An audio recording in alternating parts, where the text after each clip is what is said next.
Bem-vindas ao Clã das Cicatrizes, um espaço para mergulharmos nas feridas que nos tornam mais fortes, nas histórias que nos curam e nas vozes antigas que ecoam dentro de nós. Hoje, no terceiro episódio, abrimos a porta proibida do inconsciente para revisitar um conto sombrio e necessário, o Barba Azul, o predador natural da psique. Inspirado na leitura de Mulheres que Correm com os Lobos, de Clarissa Pinkola Estes, esse episódio é um convite para compreender o predador interno que destrói a intuição e aprisiona a alma selvagem feminina.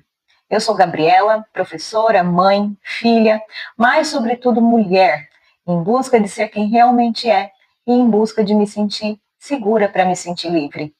Aqui, entre palavras e silêncios, vamos juntas entender o poder de resgatar nossas partes perdidas, de reconhecer as cicatrizes, não como marcas de dor, mas como sinais de renascimento. Você pode consumir esse conteúdo enquanto realiza outros afazeres, porque estamos no formato podcast. Só peço para que você curta, comente, compartilhe quando achar pertinente ao longo das reflexões que faremos aqui. Se não é inscrita no canal, já se inscreva e ligue o sininho de notificações para não perder nenhum dos episódios que vamos falar aqui sobre o livro Mulheres que Correm com os Lobos. Também pintou a iniciativa, a ideia, de criar um grupo no WhatsApp, e esse grupo vai ser um círculo de mulheres online, um lugar seguro para o nosso desenvolvimento. Eu sinto que mulheres como eu e você precisam de um lugar onde possamos compartilhar nossas histórias mais profundas, um lugar de acolhimento. Eu estou deixando o link desse grupo aqui na descrição do vídeo. A entrada e a permanência é gratuita e lá eu vou compartilhar com você todos os dias uma mensagem de reflexão e nós também teremos momentos de partilha. Por falar em reflexões, eu desenvolvi um método chamado 365 dias para voltar para mim. Esse método é um roteiro para sua jornada de autoacolhimento e autoamor. Nós crescemos sendo cobradas em excesso e julgadas demais. Por isso, agora, na fase adulta, nem precisamos mais que as outras pessoas façam isso com a gente. Nós mesmas fazemos, nos maltratamos, nos judiamos, nos percebemos como não merecedoras de uma vida leve e não sentimos algumas vezes dignas de ser amadas. Nós não nos sentimos dignas de amor. O método que eu desenvolvi vai te guiar nessa jornada para se acolher, se amar, se respeitar. Você tem valor e vai descobrir isso ao final dos 365 dias. O link do método 365 dias para voltar para mim tá aqui na descrição do vídeo também. E ele tá por um valor simbólico de R$37. É um valor simbólico, gente, porque eu realmente quero que você se ame. E isso é importante para mim, porque quando uma mulher se salva as outras também. Então é um valor de R$37 ou 5 vezes de R$8,19. O valor de um cafezinho por mês. E lá no grupo de WhatsApp nós vamos conversar sobre o método. Que bom que você chegou. Eu estava te esperando. Entra lá no grupo Clã das Cicatrizes no WhatsApp. O link está na descrição do vídeo. Agora acomode-se. Respire fundo e permita que o conto de Barba Azul desperte em você o chamado para lembrar quem você realmente é e o quão valiosa é a sua intuição. Vamos começar lendo, então, o conto, do Barba Azul. É o capítulo 2, nós estamos no episódio 3, porque tem o vídeo de introdução, onde eu explico toda essa dinâmica do podcast Clã das Cicatrizes.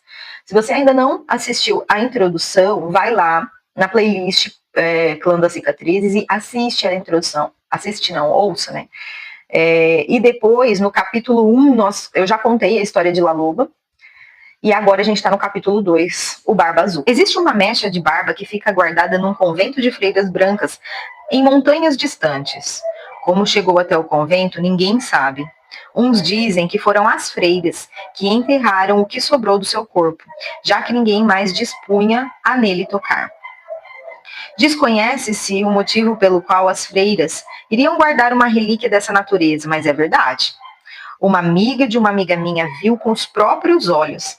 Ela diz que a barba é azul, da cor do índigo para ser exata. É tão azul quanto o gelo escuro no lago, tão azul quanto a sombra de um buraco à noite. Essa barba pertenceu um dia a alguém de quem se diz ser um mágico fracassado, um homem gigantesco, com uma queda pelas mulheres, um conhecido pelo nome de Barba Azul. Dizia-se que ele cortejava 3 irmãs ao mesmo tempo. As moças tinham, porém, pavor da sua barba com aquele estranho reflexo azul, e por isso se escondiam quando ele chamava. Num esforço para convencê-las da sua cordialidade, ele as convidou para um passeio na floresta. Chegou conduzindo cavalos enfeitados com sinos e fitas cor de carmim. Acomodou as irmãs e a mãe nos cavalos e partiram a meio galope floresta adentro. Lá passaram um dia maravilhoso cavalgando e seus cães corriam de um lado para o outro e à sua frente. Mais tarde pararam debaixo de uma árvore gigantesca e o Barba Azul as regalou com histórias e lhes serviu guloseimas. Bem, talvez esse Barba Azul não seja um homem tão mau assim, começaram a pensar as irmãs. Voltaram para casa tagarelando sobre como o dia havia sido interessante e como haviam se divertido. Mesmo assim, as suspeitas e temores das duas irmãs mais velhas voltaram. E elas juraram que não veriam mais o Barba Azul. A irmã mais nova, no entanto, achou que se um homem podia ser tão encantador, talvez ele não fosse mesmo tão mau. Quanto mais ela falava consigo mesma, menos assustador ele lhe parecia, e a sua barba também nem parecia tão azul assim. Portanto, quando o Barba Azul pediu a sua mão em casamento, ela aceitou. Ela havia refletido muito sobre sua prosa e concluiu que ia se casar com um homem muito distinto. Foi assim que se casaram e em seguida partiram para o seu castelo no bosque. Vou precisar viajar por algum tempo, disse ele um dia à esposa. Convide sua família para vir aqui se quiser. Vocês podem cavalgar nos bosques, mandar os cozinheiros prepararem um banquete, pode fazer o que quiser, qualquer desejo que o seu coração tenha. Para você ver, tome minhas chaves. Abrir toda e qualquer porta das despensas, dos cofres, qualquer porta do castelo. Mas essa chavinha, aqui tem um arabesco do lado, você não deve usar. Está bem, vou fazer o que pediu. Parece que está tudo certo, portanto, pode ir, meu querido. Não se preocupe e volte logo. E assim, ele partiu e ela ficou. Suas irmãs vieram visitá-la e elas sentiram, como todo mundo, muita curiosidade a respeito das instruções do dono da casa, quanto ao que deveria ser feito enquanto ele estivesse fora. A jovem esposa falou alegremente. Ele disse que podemos fazer o que quisermos e entrar em qualquer aposento que desejarmos, com exceção de um. Só que eu não sei qual é esse aposento. Só tenho uma chave e não sei qual porta ela abre. As irmãs resolveram fazer um jogo para ver que chave servia em que porta. O castelo tinha 3 andares com 100 portas em cada ala. E como havia muitas chaves no chaveiro, elas iam de porta em porta, divertindo-se imensamente ao abrir cada uma delas. Atrás de uma porta havia uma despensa para os mantimentos. Atrás de outra porta, um depósito de dinheiro. Todos os tipos de bens estavam atrás das portas. E tudo parecia maravilhoso o tempo todo. Afinal, depois de verem todas aquelas maravilhas, elas acabaram chegando ao porão. E ao fim do corredor, uma parede fechada. Ficaram intrigadas com a última chave, a que tinha um pequeno arabesco. Talvez essa chave não sirva para abrir nada. Enquanto diziam isso, ouviram um ruído estranho. Deram uma espiada na esquina do corredor. E que surpresa! Havia uma pequena porta que acabara de se fechar. Quando tentaram abri-la, ela estava trancada. Irmã, irmã, traga sua chave, gritou uma delas. Sem dúvida, é essa a porta que aquela chavinha misteriosa abre. Sem pestanejar, uma das irmãs pôs a chave na fechadura e girou. O trinco rangeu, a porta se abriu, mas lá dentro estava tão escuro que nada se via. Irmã, irmã, traga uma vela. Uma vela foi acesa e mantida no alto, um pouco para dentro do aposento, e as 3 mulheres gritaram ao mesmo tempo, porque no quarto havia uma enorme poça de sangue. Ossos humanos enegrecidos estavam jogados por toda parte e crânios estavam empilhados nos cantos como pirâmides de maçãs. Elas fecharam a porta com violência, arrancaram a chave da fechadura e se apoiaram umas nas outras. Meu Deus! A esposa olhou para a chave e viu que ela estava manchada de sangue. Horrorizada, usou a sua saia para limpá-la, mas o sangue permaneceu. Oh, não! Exclamou. Cada uma das irmãs apanhou a chave minúscula nas mãos e tentou fazer com que ela voltasse a ser como era antes, mas o sangue não saía. A esposa escondeu a chavinha no bolso e correu para a cozinha. Quando lá chegou, seu vestido branco estava manchado de vermelho, do bolso até a bainha, pois a chave lentamente lagrimava de sangue vermelho escuro. Rápido, rápido, dê-me um esfregão de crina, ordenou ela à cozinheira. Esfregou a chave com vigor, mas nada conseguia deter o seu sangramento. Da chave minúscula transpirava uma gota após a outra de sangue vermelho. Ela levou a chave para fora, tentou tirar cinzas do fogão a lenha, cobriu a chave com cinzas e esfregou mais, colocou-a no calor do fogo para cauterizá-la, pôs teia de aranha nela para estancar o fluxo, mas nada conseguia deter as lágrimas de sangue. E o que vou fazer? Lamentou ela. Já sei, vou guardar a chave. Vou colocá-la no guarda-roupa e fechar a porta. Isso é um pesadelo. Tudo vai dar certo. Foi o que fez. O marido chegou de volta exatamente na manhã do dia seguinte e entrou no castelo já procurando pela esposa. E então, como foram as coisas enquanto eu estive fora? Correu tudo bem, senhor? Como estão minhas dispensas? Trovejou o marido. Muito bem, senhor. E como estão os meus depósitos de dinheiro? Rosnou ele. Os depósitos de dinheiro também estão bem, senhor. Então está tudo certo, esposa? Está tudo certo. Bem, sussurrou ele, então é melhor devolver as minhas chaves. Com um relancear de olhos, ele percebeu a falta de uma chave. Onde está a menorzinha? É que eu a perdi. Eu estava passeando a cavalo, o chaveiro caiu e eu devo ter perdido essa chave. O que você fez com ela, mulher? Não, eu não me lembro. Não minta para mim. Diga-me o que fez com aquela chave. Ele tocou seu rosto, como se fosse lhe fazer carinho, mas em vez disso, a segurou pelos cabelos. Sua traidora! Rosnou jogando-a no chão. Você entrou naquele quarto, não entrou? Ele abriu o guarda-roupa com brutalidade e a pequena chave na prateleira de cima havia sangrado, manchando de vermelho todos os belos vestidos de seda que estavam pendurados. Chegou sua vez, minha querida, berrou ele, arrastando-a pelo corredor e pelo porão adentro, até pararem diante da terrível porta.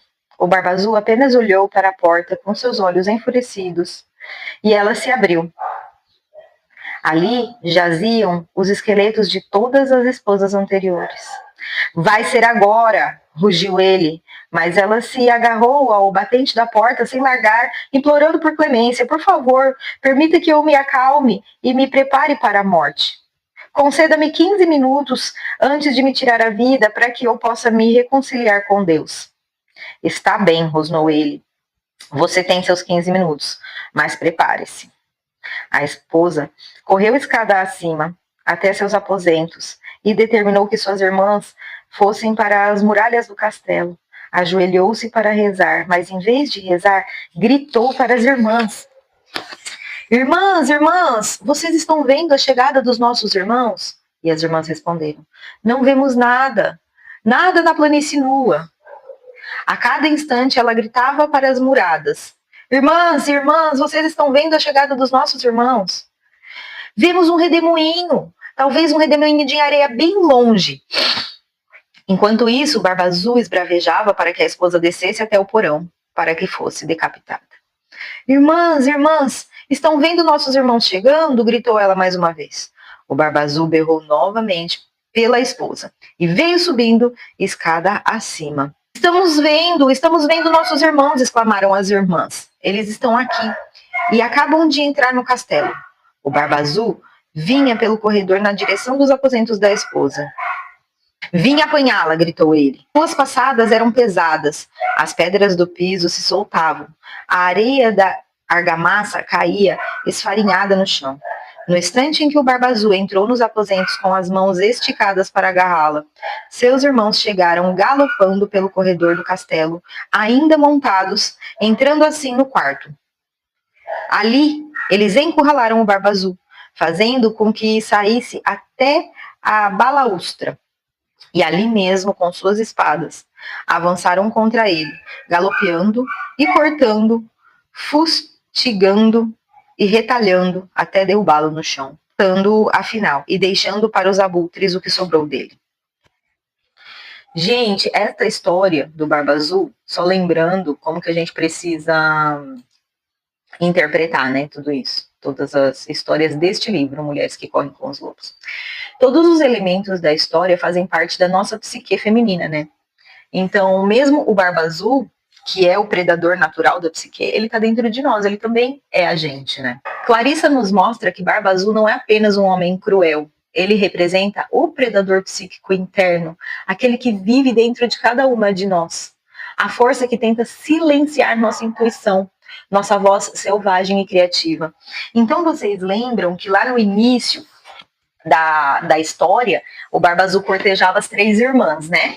E aí ele só conseguiu casar com a mais nova, aquela que não tinha ainda a sua intuição muito bem desenvolvida, mas as outras irmãs mais velhas se ficaram, né, encantadas com o Barba Azul e tudo mais, só que chegando em casa elas falaram, esse cara não vale a pena, nós nunca mais vamos vê-lo. E a irmã mais nova não quis acreditar na própria intuição.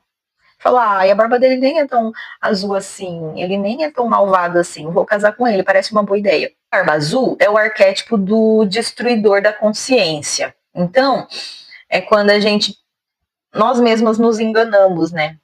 Para entrar em relacionamento abusivo, trabalhos que não valem a pena, relacionamentos de qualquer natureza, né, gente?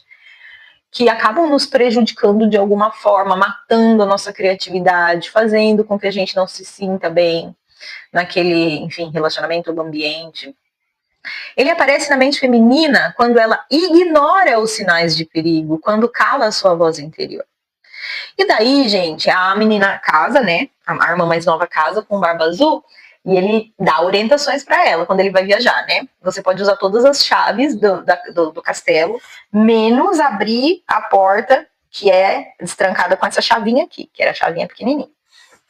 Quando ela usa e desobedece, né? Ela usa essa chavinha e desobedece às ordens do marido, destrancando a chave, o que acontece com a chavinha? A chave não para de sangrar. Ela tenta estancar o sangue de toda forma e não consegue.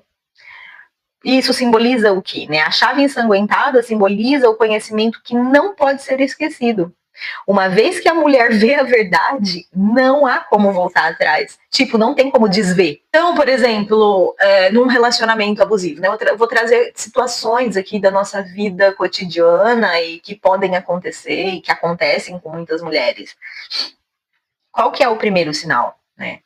A violência verbal. Antes da mulher ser espancada e morta e a pessoa cometer um feminicídio. Xingamentos, ofensas, segurar no braço com força, puxar cabelo, empurrar contra a parede, isso vai se agravando, né? A violência cumulativa vai piorando. E aí, no primeiro xingamento, gente, já é o sinal de alerta. E é a chave que não para de sangrar. Não tem como desver aquilo. Toda mulher possui um Barba Azul dentro de si. Um predador que tenta destruir o que há de vivo, intuitivo e criativo nela. Então, eu falei de situações externas, né? Como, por exemplo, relacionamento abusivo, mas e a gente com a gente mesma? Quando a gente tem uma proposta interessante de trabalho, ou, enfim, vai fazer uma viagem, e aí a gente não quer sair da zona de conforto, porque e se não der certo? Esse é o nosso, nós somos nós mesmas nos violentando, né? Sendo violentas com a gente mesma, não escutando a nossa intuição, não acreditando no nosso potencial, na nossa criatividade. Um exemplo bom disso, o que acontece comigo às vezes, acho que até bastante aconteceu já na minha vida, esse sentimento de síndrome do impostor. Eu não sou tão competente para fazer isso daqui. Quem sou eu para estar falando? Quem sou eu para estar esclarecendo contos de mulheres que correm com os lobos aqui para vocês, sabe? Quando, na verdade, eu sei quem eu sou. Eu sei do meu potencial e eu sei que eu posso estar aqui te guiando nessa jornada, né? De forma satisfatória, de forma como você pode se sentir mais segura e amparada comigo aqui, entendeu? Quem sou eu para escrever um método de autoacolhimento, de autoaceitação? Gente, eu sou a pessoa que viveu isso, entendeu? Por isso eu desenvolvi o método 365 dias para voltar para mim. Por que 365 dias e não 30 e não 21 para se tornar um hábito? Porque as coisas, depois de um certo tempo, e quando a gente percebe que a gente precisa voltar para a gente mesmo, e essa é uma caminhada um tanto quanto longa, ela precisa ser feita com calma. Porque você demorou o tempo, olha quantos anos você tem. Eu tenho 37, vou fazer 38. Então, eu comecei a voltar para mim com 30, então eu passei 30 anos me submetendo às vontades dos outros, priorizando a vontade, ou seja, me maltratando, não escutando a minha intuição. Eu deixei o Barba Azul reinar dentro da minha vida por 30 anos. Então, por que eu vou querer fazer isso com pressa? É um trabalho, uma construção, é uma viagem, né? A jornada, os 365 dias, é até bem pouco para você voltar para si. Esse é um trabalho que a gente precisa fazer constantemente na nossa vida, né? Então, se você gosta dessa ideia, se você quer manter esse contato comigo, o link está aqui na descrição do método 365 dias para voltar para mim. Também tem o link do Clã das Cicatrizes no WhatsApp, onde a gente faz esse trabalho juntas. E a gente precisa fazer esse trabalho juntas. É lógico que tem momentos, gente, que o desenvolvimento, o autoacolhimento, ele é individual, mas a gente ainda está numa sociedade coletiva, né? A gente ainda precisa de ajuda, ninguém faz nada sozinho. Então, eu acho que esse círculo de mulheres que eu criei, ele é justamente um círculo de ajuda mútua, um lugar seguro onde você pode ser você mesma, onde você pode se acolher e acolher a outra pessoa também, porque o autoacolhimento e o autoamor é muito importante, mas a gente também acolher a outra pessoa faz parte da nossa jornada de voltar pra gente mesmo, né? Voltando, gente, para a explicação dos elementos psíquicos de Barba Azul. A jovem só se salva porque ousa saber, né? Então elas vão ali abrindo uma porta e outra porta, numa brincadeirinha de abrir as portas. Mas a irmã mais velha, que representa dentro de nós uma intuição um pouco mais. As duas irmãs mais velhas, né? Uma intuição mais presente, né? Uma intuição mais presente na psique feminina mesmo. Ela faz questão de saber, ela ousa saber. Ela vai contra, né? O Barba Azul. A curiosidade feminina, tão criticada nos contos antigos, é aqui apresentada como o início da consciência. Então, por que aqui a gente está falando da curiosidade feminina ser tão criticada nos contos antigos? Porque os contos antigos foram escritos no período medieval e foi um período bem dominado pelos dogmas da igreja, e não o senso crítico, a consciência, não era algo que era bem avaliado pela igreja, porque a igreja, os dogmas serviam para doutrinar as pessoas, fazer as pessoas obedecerem. A intenção era criar pessoas obedientes e não pessoas conscientes, né? Então, quantas vezes nós somos ensinadas a não olhar demais, a não questionar demais, a não seguir o instinto? Gente, recentemente eu fiz uma formação, porque eu sou educadora, né? Eu dou aulas de artes, acabei de entregar minha monografia da segunda graduação, que é em pedagogia, então eu sou formada em artes visuais e pedagogia, mas eu dou aula de artes para ciclo 2 do ensino fundamental e ensino médio, né?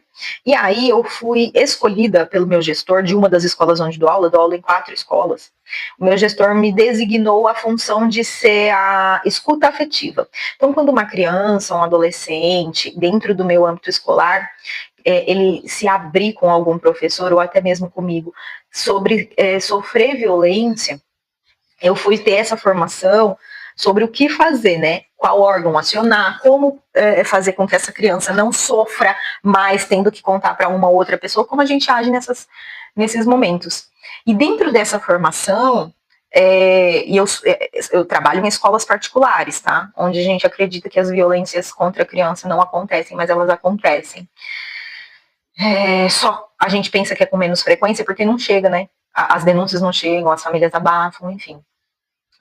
E aí, qual que é o link que eu quero fazer da história com essa minha formação? O olhar demais, o questionar demais, né? A gente é sempre ensinado, não vi nada, não ouvi nada e não vou falar nada, pelo amor de Deus. porque eu não quero me envolver mais com isso e vou fingir que eu não tô nem aqui, né? Então a gente é visto, a gente é ensinado a ter esse tipo de atitude ou de não atitude, né? O Barba Azul vive da nossa obediência e medo. Então, pra gente matar o Barba Azul, a gente precisa deixar de ser obediente e deixar de ter medo. Não quer dizer deixar, porque isso não vai acontecer, né? A obediência até que a gente pode se rebelar um pouco mais e ser um pouco mais desobediente em algumas situações. Agora, o medo, ele é persistente porque é normal, né? As coisas novas dão medo, muitas coisas dão medo, mas o que a gente vai fazer com esse medo? Esse é o X da questão, sabe? A mulher selvagem vive de perguntas, de busca, de luz, né? Então a gente precisa se perguntar, se questionar o outro também. E buscar ser leve, não para ser obediente, né? Ser obediente foi sinônimo de leveza durante bastante tempo. Até fiz um vídeo sobre uma seita que maltratava e abusava de mulheres, e essa seita existe até hoje, que é a FLDS. E eles tinham como lema lá, rezar e obedecer, não, era seja doce. Rezar e obedecer é o nome do documentário, tá, gente? Vou colocar um café aqui. Inclusive, super recomendo esse documentário, chama-se Rezar e Obedecer, e é sobre a seita FLDS. As mulheres tinham que obedecer e ser doces, não podiam ter raiva, não podiam questionar nada. Então, elas sofriam essa lavagem cerebral, né? Então, quando elas começaram a desobedecer, a questionar, elas começaram a ser expulsas das comunidades, ou mesmo a fugir da comunidade, né? E, enfim, assistam esse documentário, é bem legal. O Barba Azul habita todos os contos e todos os corações. Mas quando reconhecemos sua voz e não obedecemos, damos início ao verdadeiro processo de libertação. A mulher selvagem é guardiã da vida. E nenhuma força, por mais escura que seja, pode calar para sempre a sua voz, a voz da sua alma, a sua intuição. Gente, esse conto, acho que de todos do livro, quando esse livro chegou na minha vida, esse foi o conto, acho que mais me impactou, a princípio, né? Depois eu li outras vezes o livro por completo, e depois outros contos foram fazendo sentido, eu fui encontrando mais identificação nos outros contos. Mas de cara foi esse, sabe? Pelo qual eu me encantei, até pela poética, né? De imaginar o Barba Azul, de imaginar as três irmãs, essa estética também dos cavalos e castelos, é coisa que eu gosto, enfim. Mas identificar o Barba Azul dentro da minha própria psique foi valioso na época. Foi importante para mim demais. Eu espero muito que você tenha gostado. Eu te espero no Clã das Cicatrizes no WhatsApp. Também te espero no método 365 dias para voltar para mim. Tudo isso está no link aqui da descrição. Se você também não tem o livro Mulheres que Correm com os Lobos, o link está na descrição, você também pode adquirir o livro lá. É um valorzinho super ok, assim, é o link que eu coloquei, já está garimpado e é da Shopee. Gente, que bom que você está aqui. Que bom que você está aqui comigo, segurando na minha mão, na minha jornada de autoacolhimento e de autoamor. Eu quero segurar na sua mão também, não solto da minha mão, que eu não solto da sua. Te espero lá, que bom que você chegou, eu estava te esperando. Um beijo e até o próximo vídeo.